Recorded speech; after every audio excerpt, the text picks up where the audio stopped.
আসসালামু আলাইকুম। এক দর্শক মন্তব্য করেছেন, আমাদের বাঙালিদের সবথেকে বড় সমস্যা হচ্ছে ট্রাস্ট ইস্যু এবং শর্টকাটে কিভাবে মানুষের মাথায় বাড়ি দিয়ে টাকা কামানো যায়। কাজ করে লক্ষ্যে পৌঁছানোর যে ডেডিকেশন সেটা কারো নাই। দর্শক, আপনি কথাটা একেবারে ভুল বলেননি, যদিও এটা সবার ক্ষেত্রে প্রযোজ্য না। কিন্তু ইদানিং আমরা বাংলাদেশের ই-কমার্স সেক্টরে যা দেখছি তাতে করে এরকমটা মনে হতেই পারে।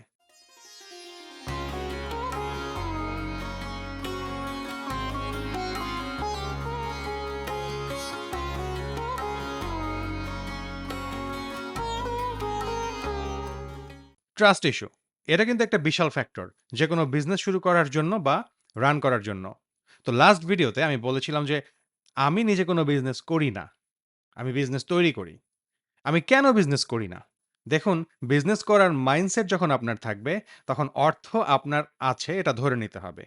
হতে পারে বিজনেস আইডিয়া নিয়ে কনফিউজড, ঠিক করতে পারছেন না যে কিসের বিজনেস করলে ভালো হবে। আবার প্রোডাক্টের সোর্সিং একটা ফ্যাক্টর, প্ল্যাটফর্ম একটা ফ্যাক্টর, কোন চ্যানেলে আপনি বিজনেস করবেন সেটাও একটা ফ্যাক্টর, ইত্যাদি নানা রকম বিষয় নিয়ে ব্রেইনস্টর্মিং করা লাগে। এরকম আরো ক্ষুদ্র ক্ষুদ্র শত রকমের বিষয় আছে। একটা ই-কমার্স বিজনেস শুরু করার জন্য আমরা অনেকেই সবকিছু ঠিক না করে হুট করে বিজনেসে নেমে পড়ি। এটার একদিক থেকে কিন্তু একটা অ্যাডভান্টেজ আছে। আপনি হুট করে যখন বিজনেস করবেন, তখন শুরু করার পরে বুঝতে পারবেন যে কত ধানে কত চাল হয়। মানে রিয়েলিটি ফেস করবেন আরকি। এক্সপেরিয়েন্স হবে, সেই সাথে কিন্তু লসও হবে। এটা ধরে নিতে হবে। ওই যে কথায় বলে না, বিজনেস করলে লস হবেই। শুরুতে লস হতে পারে। এটা খুবই সাধারণ একটা বিষয়। তো বিজনেসে যে পরিমাণ ডেডিকেশন দিতে হবে, সেটা দেয়ার মতো পর্যাপ্ত সময় এবং এনার্জি আপনার আছে কিনা, সেটা একবার ভাবুন। আমার কাছে পর্যাপ্ত সময় নেই আপাতত। তারপর ধরুন আপনার কাছে বেশ মোটা অঙ্কের অর্থ আছে। আপনি চাচ্ছেন ট্রাস্টেড কাউকে দিয়ে সেই অর্থ ব্যবহার করে ই-কমার্স বিজনেস শুরু করবেন। বিষয়টা এমন হবে যে অর্থ আর বিজনেস আইডিয়া আপনার, কিন্তু বিজনেস তৈরি করে দেওয়ার দায়িত্ব সেই ট্রাস্টেড পার্টনারের।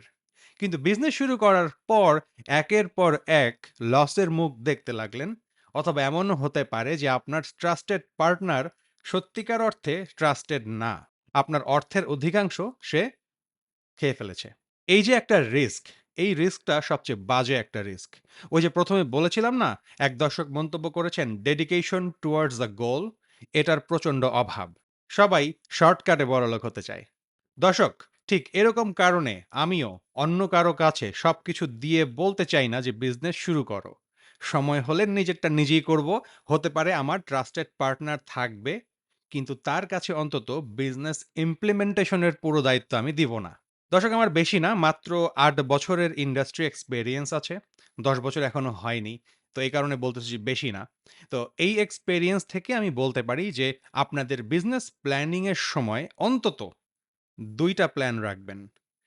প্ল্যান এ এবং প্ল্যান বি। যাতে করে দ্রুত বিপর্যয় কাটিয়ে উঠা যায়।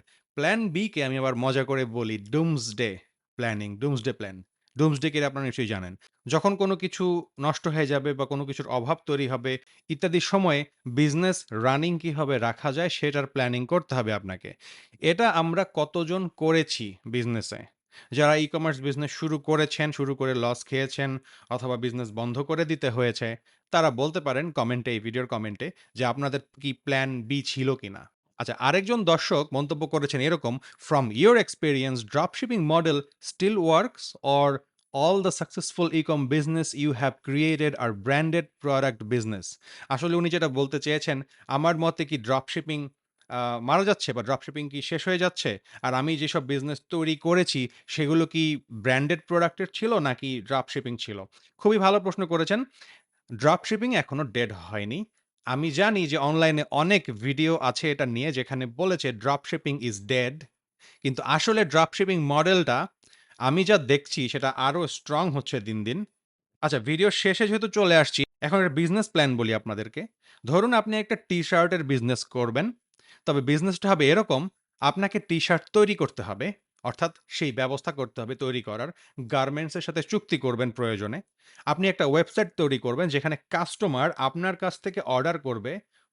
অর্ডার করার সময় কাস্টমার নিজস্ব আর্টওয়ার্ক আপলোড করবে। আপনি অর্ডার পাওয়ার পরে সেই আর্টওয়ার্ক টি-শার্টে প্রিন্ট করবেন। তারপর কাস্টমারের দেয়া শিপিং অ্যাড্রেসে পাঠিয়ে দিবেন। এখানে আপনি মিনিমাম অর্ডার কোয়ান্টিটি মেনশন করবেন। অর্থাৎ কাস্টমার যখন অর্ডার করবে তখন একটা খুচরা আরকি, খুচরা কিনতে পারবে না। মিনিমাম অর্ডার কোয়ান্টিটি থাকবে যেমন ১০০ পিস, ২০০ পিস। আপনি বলবেন যে ১০০ পিস টি-শার্ট নিলে প্রতি পিস ৳৩০ পড়বে। ২০০ পিস অর্ডার দিলে প্রতি পিস ৳২৫ পড়বে ইত্যাদি। যেখানে আপনি গার্মেন্টস থেকে প্রতি পিস কিনবেন ৳১০ আর আপনার প্রিন্টিং খরচ বাবদ ধরে নেন ৳৫, মোট ৳১৫ খরচে আপনি একেকটি টি-শার্ট তৈরি করবেন। কিন্তু আপনি সেটা বিক্রি করবেন কত? ৳৩০ শিপিং এবং ট্যাক্স আলাদা। তো এখানে আপনার কিন্তু ৫০% লাভ থাকতেছে। ৫০% লাভ। এখানে মূলত আপনি একজন হোলসেলার। আপনি আরেকটা বিজনেসের কাছে প্রোডাক্ট বেচবেন। আপনার কাছ থেকে যারা কিনেছে তারা নিজে ব্যবহারের জন্য কিন্তু কিনছে না। তারা সেটাকে নিজেদের প্ল্যাটফর্মে বিক্রি করবে। বিজনেস টু বিজনেস সংক্ষেপে B2B। আপনি হবেন তাদের বিজনেসের সোর্স। তো প্ল্যানটা কেমন লাগলো? আমরা তো সবাই চিন্তা করি সোর্স কোথায় পাবো ড্রপশিপিং এর। এখন আপনি নিজেই সোর্স হয়ে যান। তারপর সেল করুন শত, শত বিজনেসের কাছে। আপনি রিটেল প্রাইসেও নিজের ওয়েবসাইটে নিজেদের টি-শার্ট ডিজাইন করা বেচতে পারেন। B2B এবং B2C দুটোই আপনার ওয়েবসাইটে আপনি এনেবল করে রাখতে পারেন। এখন অনেক কিছু বলে ফেলছি আজকে। পরের ভিডিওতে আবার অন্য কথা বলব ইনশাআল্লাহ। আজকের মতো রাখছি। Stay blessed. আসসালামু আলাইকুম।